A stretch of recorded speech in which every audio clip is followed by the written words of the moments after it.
Hi everyone and welcome inside Mountain America Stadium for the Sun Devil Source 2-minute drill. I'm Gabby Chernoff, he's Chris Cartman. ASU coming off a big win at Oklahoma State against those Cowboys. 42-21 the final score. Skattebo picks up his fourth Big 12 Offensive Player of the Week award, and that's just unbelievable considering where he was at the beginning of the season and just what people's expectations were for this season. But with his performance, we did get an update from Kenny Dillingham about what his status is for this week, and he said he's doubtful to questionable.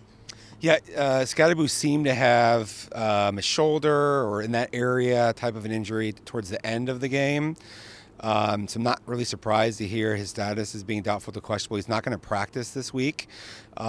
He's been incredible this season. Really, I looked at it last season. Ollie Gordon, Oklahoma State's star running back, who actually played in that game, also won the award 4 times, but he shared it twice. He won Doak Walker National Running Back of the Year, and he was the Offensive Player of the Year in the Big 12. So clearly, Skattebo is on that sort of a trajectory, and if he doesn't play, that would be a huge hit for the Sun Devils against a UCF team that also is extremely run heavy.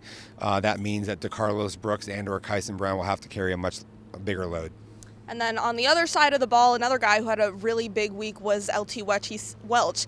He stepped up. They talk about that next man up mentality, and Kenny Dillingham really spoke on what that does for the defense. So just what did he say about what performance from LT Welch, a big energy guy who then went out and performed really well in that Oklahoma State game? What does that do for them?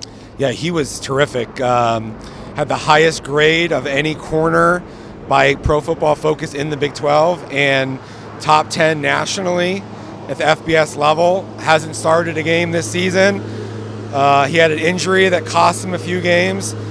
No complaints. Didn't say anything about his lack of playing time, according to Dillingham.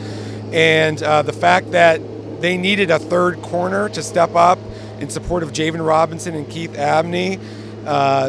Both of those guys have been banged up a little bit. Javen Robinson had a shoulder issue from Cincinnati, so that says a lot that LT Welch was able to play that type of a role, showed that he's capable of starting at this level. And then with those really big performances from those guys at Oklahoma State, ASU won that game. They moved to 6-2 on the season. The Devils are going bowling. That's been the talk of Tempe. And when you flip a program and you have these really good guys who are helping you win games, it kind of puts you on the national stage. People are starting to take notice. And Kenny Dillingham talked about how that can be both good and bad for roster retention, because in today's day and age, college football has kind of become a business. So just what did he say about all the factors that kind of contribute to guys staying or leaving with the success of the team so far? Yeah, look, most of ASU's best players are not seniors. Skattebo and a few other guys, excluded, but there's more visibility into the program, of course. So that means that other schools may want to try to pick up those players.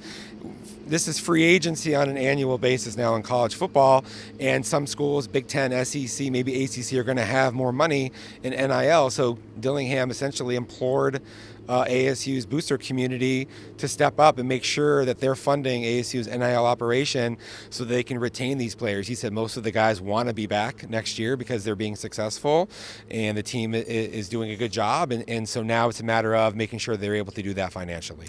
Yeah, he really has been calling to just activate the Valley, get that booster money, and to support the Sun Angel NIL, including this Saturday's game at UCF. He wants to sell out right here at Mountain America Stadium. UCF is 4-5 on the season. They're 2-4 in conference play, and the Sun Devils will take them on right here at Mountain America Stadium at 5 p.m. Arizona time on Saturday. We'll have you covered all week long as they get set to do so. Until next time, Gabby Chernoff, Chris Cartman for Sun Devil Source. Thanks for watching.